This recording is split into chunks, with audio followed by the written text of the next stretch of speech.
পশ্চিমবঙ্গে সম্ভাব্য নেতৃত্ব পরিবর্তন নিয়ে জল্পনা ও প্রতিবেদন প্রচারিত।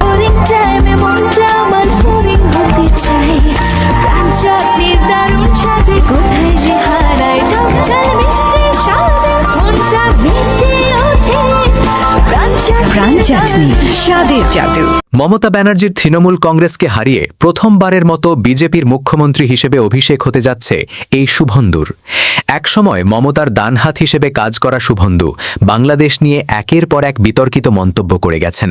কখনো বাংলাদেশ দখল, কখনো বিমান থেকে ময়লা ফেলে ডুবিয়ে দেওয়ার মতো মন্তব্য করতে ছাড়েননি। কলকাতা শহরে যে গার্বেজটা আজকে সকালে উঠেছে, ওটা যদি কার্গো প্লেন আমাদের এত আছে, আমরা উপরে নিয়ে গিয়ে শুধু ঢাকনাটা খুলে দিই, মোল্লা ইউনুস সহ গোটা ঢাকা চাপাড়ি। বাংলাদেশের সীমান্ত ঘেঁষে রাজ্যের মুখ্যমন্ত্রী হতে যাওয়া এই শুভন্দু অধিকারী বাংলাদেশ নিয়ে 2024 সালের 5 আগস্টের পর হাসিনাকে সমর্থন জানিয়ে কি বলেছিলেন দর্শকদের তা একটু মনে করিয়ে দিতে চাই।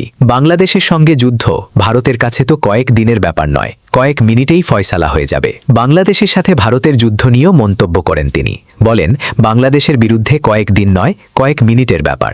ভারত বাংলাদেশের বড় ভাইয়ের ভূমিকায় আছে বলেও কটাক্ষ করেন এই শুভন্দু অধিকারী। আমরা বড় ভাই হিসেবে চিমটি কাটছে, আঁচড় কাটছে, সহ্য করছি।